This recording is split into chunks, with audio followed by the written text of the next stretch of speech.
There's so much racial idolatry in the black church. I'm seeing a church that raised me now destroy people in my view and walk them away from a biblical worldview to a racial worldview. If you wake up and something happens to you during the day and your way to evaluate it is through a racial lens rather than a biblical lens, you're going to be confused. Well, welcome to our podcast on culture and Christianity. My guest today, I feel like we're old friends. I have read your stuff and listened to you so much. Jason Whitlock, a resident of Nashville, but now you're in the borough. So welcome to Murfreesboro, Jason. Thank you. Good to be here. I'm actually friends with another pastor in this area, Anthony Walker. Yes. Highway 291, or is it 231? 231. He comes on my podcast all the time, and he's been a big supporter of mine and supporter of what I'm doing in the podcast world. Well, I was excited when I heard you'd moved to Nashville a couple of years ago. And so this just feels like the Lord's timing that we get to sit down and catch up a little bit. I got to be honest with you, Alan. I started doing homework and was like, people are like, oh my God, yeah, you and Alan Jackson, you guys think just alike. I've heard people are like, his politics align with yours and his worldview aligns with yours. So and then when I was telling some of my partners at the Blaze that I was coming on this podcast and going to your church, and it was like, Allie Beth Stuckey was just there. And I was like, oh my God, these guys know Allie Beth Stuckey and they're fans of hers. We do see eye to eye. We had Allie B. We just finished a Culture and Christianity conference, and Allie was a part of that. And she did not embarrass you. No, I definitely. I hope I don't embarrass her. I hope we've got as much courage as she does. Yeah, well, she walks out there with that kind of blonde hair and cute smile and then sticks a knife between your ribs. So, with the truth. Yeah. I don't, courage is not something I lack. So I'll hold my own with Allie there. I would say that is the truth. Your podcast is Fearless. Fearless with Jason Whitlock. And, we're in an era where we're being controlled by fear and people don't want to stand up and speak the truth. Out of fear, they've designed a corporate culture where you're punished if you stick to your biblical values. And so people are going off into workplaces for 8 and 10 hours a day where they have to be a different person, out of fear. And so, a lot of the stuff that I talk about is just about conquering your fear and remembering that, God will provide. He will be the ultimate provider. There's nothing to be afraid of. Amen. I don't know when I first saw you, but it was on television, and somebody was interviewing you, and you put more Jesus in your response than most pastors I know put in their sermons. And so after that, I started asking Rabbi Google, and I kind of stalked you a little bit. But I'm amazed at your bold faith in an arena where that's not typically normal. It's authentic. Is what it is. And authenticity is important to me. And so you probably saw me, there was a point where God humbled me and the world humbled me and life humbled me. I'm riding high and having this incredible journalism career. I'm really popular. I got a national television show and, I've been hired by ESPN twice. I've been hired by Fox Sports twice. But in 2013-14, I got humbled in a major way. I was in a weird place where I had all these values installed in me as a child from growing up in the church, and my grandmother, Lovey Kennedy, Mama Lovey Kennedy, planted so many seeds in me that for many years, those seeds were in me, but I wouldn't let them blossom. I was out in the world, I was wealthy, and I was famous, and I was stupid. And God had to show me just how stupid I was. And the left really came after me because they could see things I hadn't recognized in myself. Mm-hmm. And so there were things that I would write, even as a man of the world. When I look back, I was like, well, that's only God telling me to do that. My values are this way because of the seeds that were planted in me in 25th Street Baptist Church when I was a kid and just the way that I grew up. The left recognized that and said, hey, we can't let this guy ascend to any more power, because one day he's going to wake up and realize exactly who he is. He's a child of God. He was raised that way. And so I was saying Jesus, not knowing I was offending people, not knowing that this was putting a bullseye on my back. And so when they came after me and smeared me and tried to destroy me and ran me out of a job that I had at ESPN, that's when I realized, like, oh, only if I don't get right with God, I'm not going to survive this. And you probably saw me in the aftermath of that in 2014, 15, 16, 17. Anywhere I go and I thought it was appropriate to say Jesus, I was going to say it. And I didn't care. But then as things have become more and more secular, I realized that in that corporate media world, it's just frowned upon. They don't want you. You can talk about God, but they really don't want you talking about Jesus. And they really don't want you to go too far with that conversation and pointing out, like, hey, the reason why things are this way is because we've walked away from our biblical principles and values. And so in 2020, I made a decision to walk away from corporate media, start my own media company where, you know, I could answer to myself and answer to God.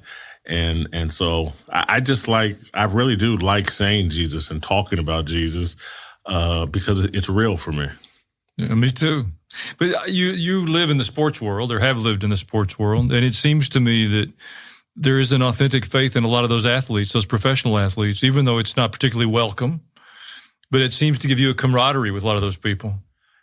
It does, but many of the athletes, they got golden handcuffs on as well. And most of them want to be closeted Christians. And you don't find it. I don't know if you've been following the news cycle with this Harrison Butker, the kicker for the Kansas City Chiefs. Who knew homemaker was such an explosive term? Yeah, yeah. But he's just letting it rip. And it's been amazing. You know, I guess I can say this, but it's I can say this because she's been publicly, but the wife of the owner of the Kansas City Chiefs, reached out to me today, just thanking me for supporting Harrison Butker. And again, I lived and worked in Kansas City for 16 years. So these guys, Latavia Hunt and Clark Hunt, these guys have known me for a long time. But they're rallying around the Chiefs ownership. They're supporting this guy. And you know, I think those of us as Christians, even if we're not Catholics, but anybody that's quoting scripture and anybody that's standing on biblical principles, I'm going to support. And he's doing that. And I love to see it. And I hope it inspires some of the other athletes, not just to thank Jesus after a victory, but go out there and be a tad bit divisive, you know, speak that truth and shake people up the way Harrison Butker has. Well, you don't have to be divisive. If you stand up for a biblical worldview in the current culture, they start sticking labels on you, which makes you divisive. Yeah. But if you've been living under a rock or haven't been paying attention to the news, the kicker for the Kansas City Chiefs spoke at a Catholic graduation ceremony and really just highlighted a biblical worldview and then expressed appreciation for his wife and mother of his children as being a good homemaker. And social media and the press and the NFL has lost their minds, suggesting he be fired. I mean, it's more than a little ironic to me that Colin Kaepernick became a hero by protesting our nation, and this Kansas City Chiefs guy is a pariah because he called his wife a homemaker. Most people believe you can have it all. And that's the biggest fallacy in the world. You can't have it all. Life is a series of choices that all have consequences. And not everything is for everybody. And that's what we've convinced people, that everything's for everybody. And that's why a gay man will say, well, marriage is for me. And I'm like, well, how can that be? God created it. He told you what it is. So it's not for you. So don't do it. And I crack jokes. I'm not always this serious, but I'll say to people like, I would love to wear size 32 jeans. They're not for me, so I don't put them on. Not everything's for me, so I don't do it. And I'm glad that I had enough sense that when I was more worldly and more immoral, I was smart enough to know, hey man, you can't take this kind of immorality into a marriage. You can't lie to a woman and promise her you're going to be monogamous and all of these other things when you have no intention of doing that. And so I give myself enough credit for saying I had enough common sense to say, nah, I'm not, that's not for me. In the current mindset I'm in, marriage isn't for me. And so we've created this belief that everything is for everybody, and it's just not true. Well, I've listened to you talk a little bit about sacrifice. Yeah. And I think that is such a valuable message because nobody wants to make a sacrifice. And the truth is, all the best things in life are on the other side of sacrifice. There's no question about it. And people, there's all these things, and that's again what my men's conference this year is about sacrifice and all the things that stand in the way of sacrifice: cowardice, your sexual perversion, lack of gratitude. When you don't wake up every day like, oh my God, look what Jesus did. This is unbelievable. I get an opportunity today to be a better person. But when you wake up entitled, thinking about what the world owes you, well, man, if my ancestors weren't slaves, my life would be better. If I'm a woman and if I had been born a man, my life would be better. This sense of entitlement, that all of this stuff and sex, this is what I had to realize. If I wanted to speak these truths that were planted in me, I had to get righteous, because if my sexual immorality was something they could hold over my head, that's why all these Hollywood celebrities and influencers and people on TV, they're all compromised. They're all living very unrighteously. They've all been, not all, but they've been compromised in a Jeffrey Epstein or Diddy type of way where they have dirt on them. And so they're afraid to speak the truth. If you're a man and you have a second family, you're married and have a second family somewhere, you're not in position to speak truth because you're so afraid someone's going to call you out on your immorality. You sit quietly. So, I call them sacrifices, but they're really not sacrifices. It's just about, hey, you need to get in obedience to God so you can stand on these truths so that you can protect a culture and a way of life that's best for your kids. And so I look at adults, and I mostly talk about men, because if we do the right things, women will follow us. But if we're not willing to make sacrifices for our kids and the next generation, shame on us. And we need to burn in hell. And whatever happens to us, whatever president they send us, we deserve Joe Biden because we've been cowards and we haven't sacrificed. And so the leadership that we get, people get upset. Like, these guys are all immoral. They're all cheating and making money, and they've sold out to China. That's a reflection of us. We're so immoral. We have immoral leaders. Mm-hmm. Yeah, I think the leaders we have are a reflection of our hearts. But the opposite of sacrifice is indulgence. And what I hear you describing is we've all chased indulgence. We want freedom to do what we want, when we want, the way we want, and we won't allow anybody to put boundaries on us. Pleasure. And pleasure. We think life is about pleasure. It's an idol. It doesn't make us happy. Yes. And again, when you think about if your whole life is built around pleasure, that's how you get into this mindset of do what thou wilt, whatever feels good to you. We've built a world based around feelings. A man will say, I feel like a woman. And then they want us to change all the rules of society to fit what he feels. And that's not rational. It's unsustainable. It's illogical and not to offend anybody, but it's a feminine worldview. Women are a bit more controlled by their feelings and emotions. And that's why God gave leadership to men And we have to say, hey, we can't build a world based on feelings. It's going to lead to this kind of chaos that we have right now. Our kids are less educated than it perhaps any time, certainly in my lifetime, and probably longer. They're more immoral. They're more sexually active at an earlier age. They're trying all kinds of different sex acts. And again, at an earlier age, because the whole culture is telling them to listen to our music. And it's so demonic.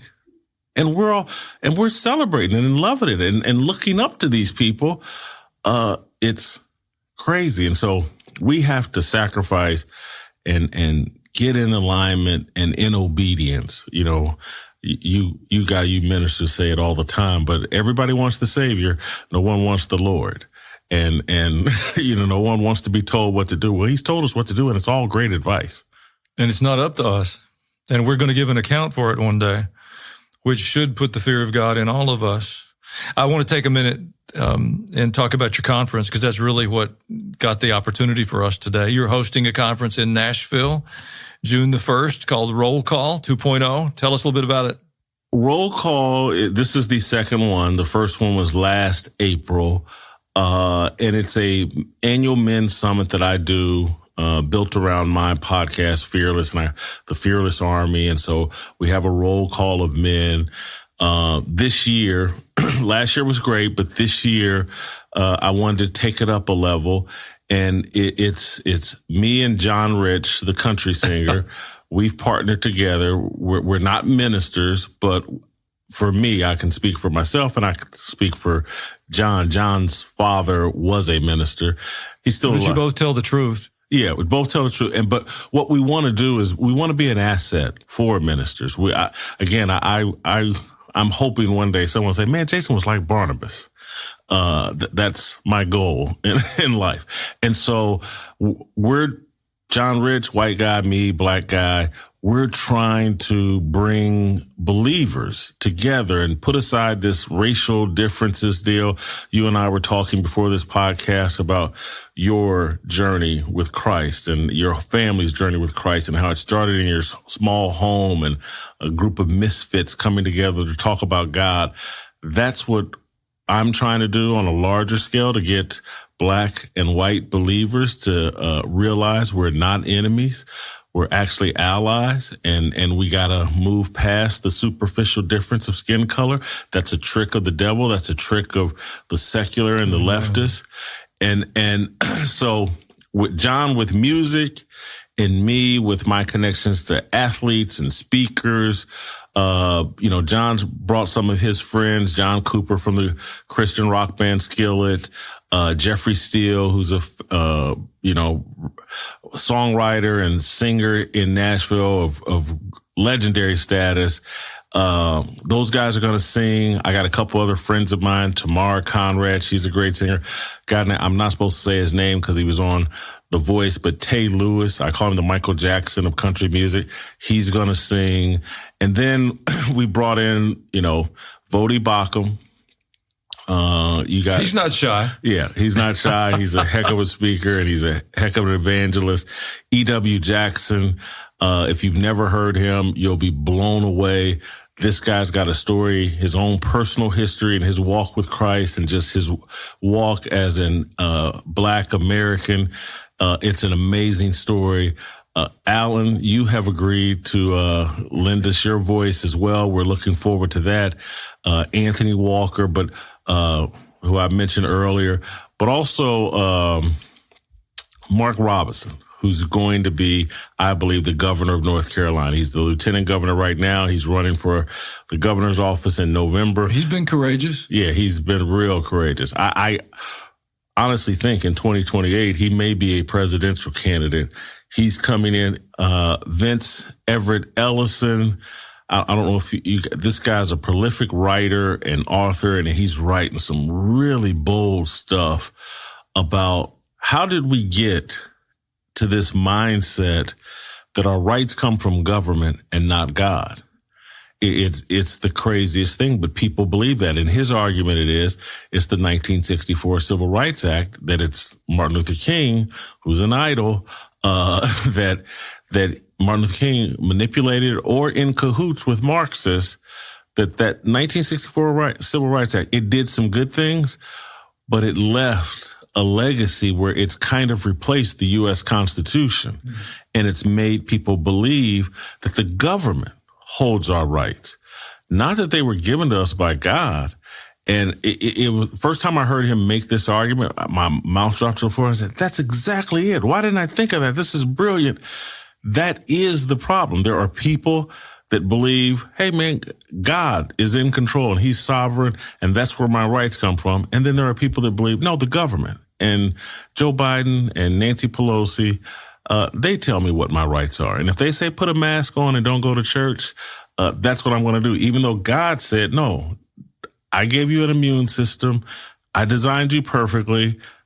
I told you to go to church and fellowship, but and so for me, it's a very personal issue, because quite frankly, Alan, there's so much racial idolatry in the Black church.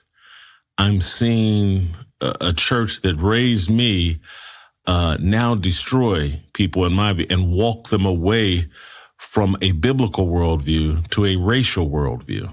If you wake up and something happens to you during the day and your way to evaluate it is through a racial lens rather than a biblical lens, you're going to be confused.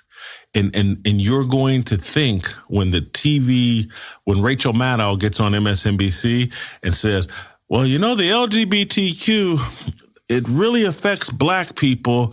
And, Black LGBTQ people face the most discrimination, and Black trans people. If you have a racial worldview, you'll hear that and go, yeah, the LGBTQ, they're my allies. And transgender, they're my allies. You come out of the biblical worldview, it's like, the transgender needs some mental help. And I've told you this homosexuality is an abomination.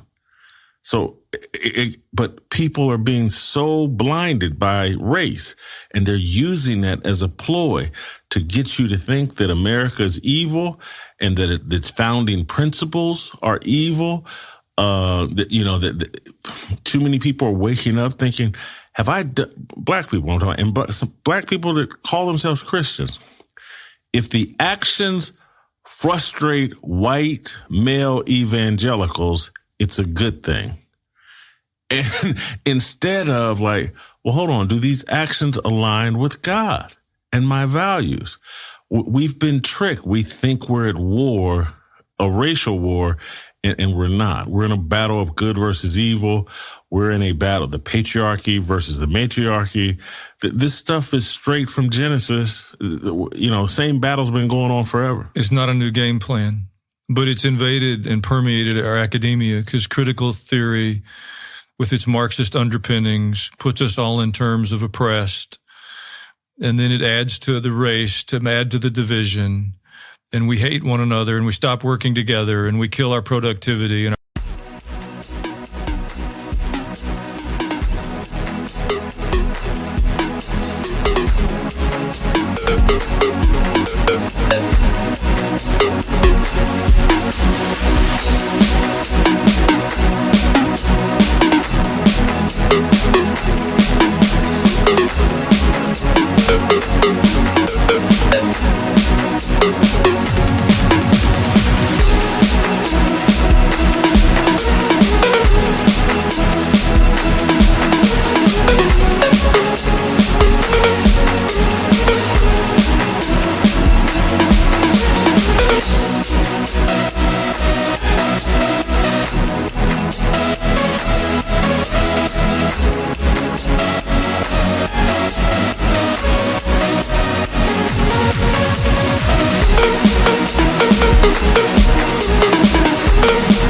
effectiveness.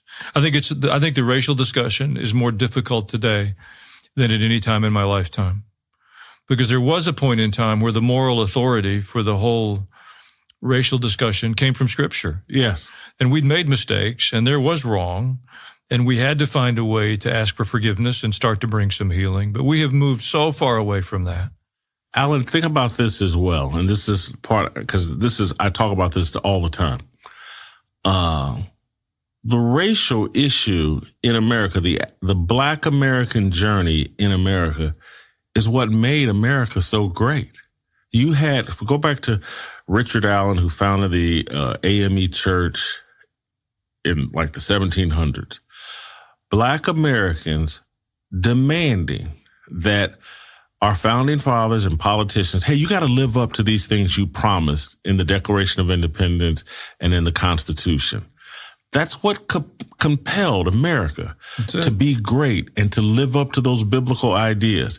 And then so when it came to segregation, the argument was like, hey, this isn't consistent with this Bible. You have to correct this. And so America did.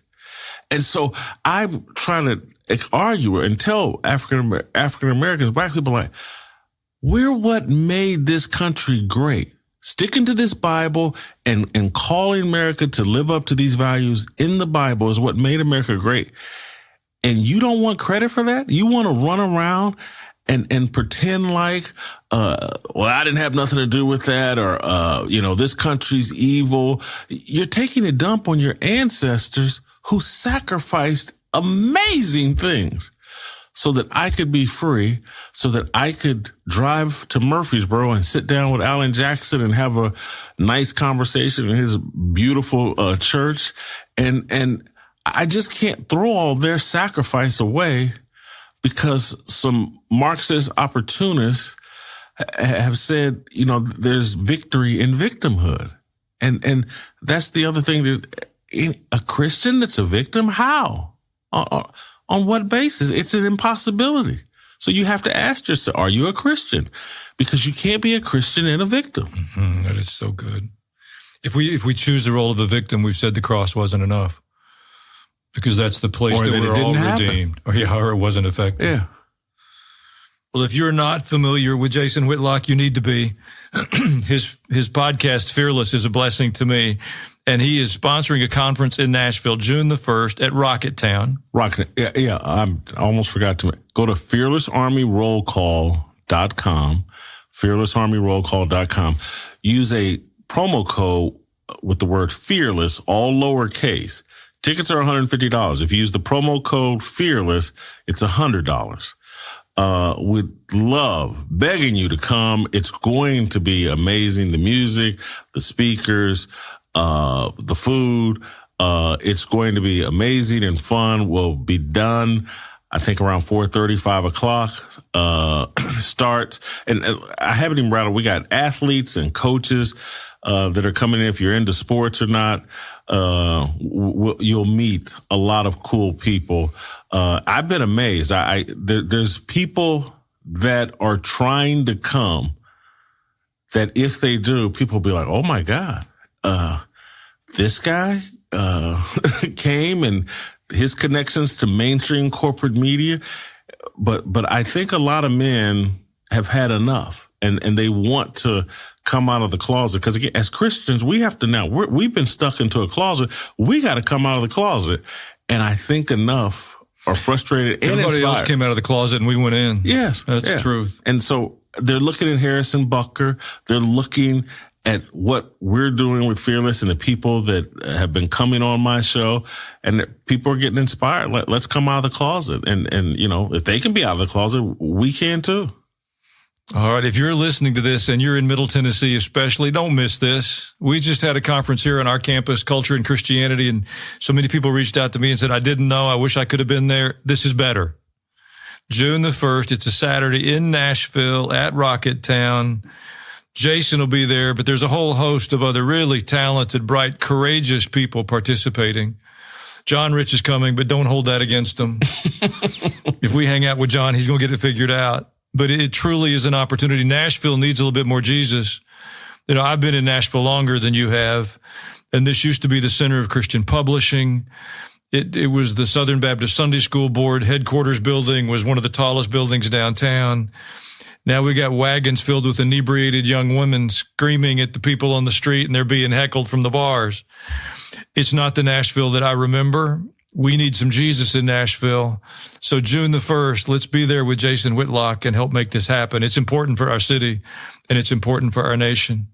It's funny, Mitch, I live right downtown and it's amazing. I live on the 19th floor of my 19-story building, but you can hear everything.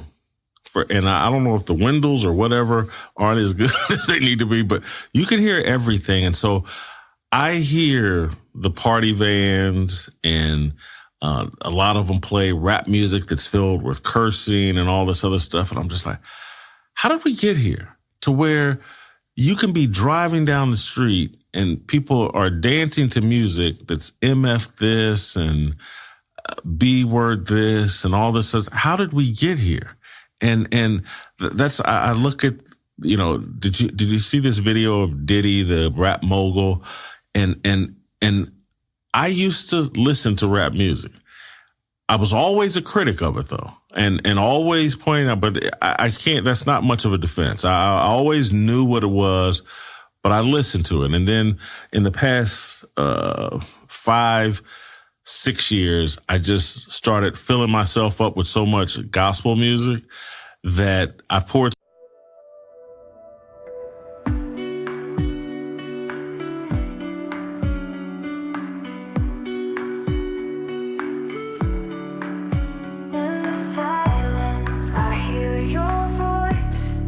Whispers in the dark, a haunting choice to surrender, to let go, and let our love take control.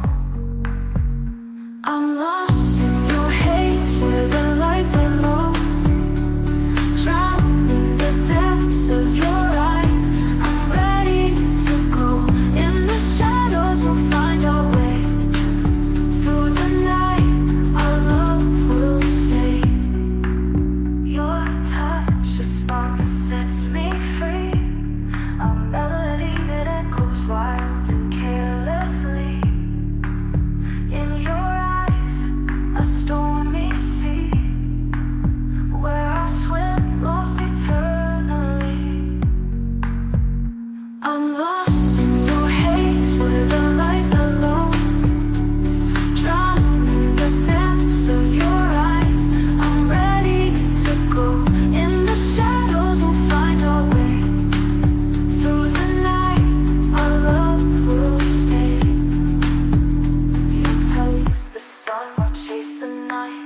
Our love a flame that burns so bright. In the darkness we'll find our light, and our love will ignite. I'm lost in your haze where the lights are low, drowning in the depths of your eyes. I'm ready to go, in the shadows we'll find our way. Through the night, our love will stay. In your love, I'm lost, I'm found. In your heart, my home is bound. Forever I'll be yours, you'll be mine. Lost in your haze, our love will shine.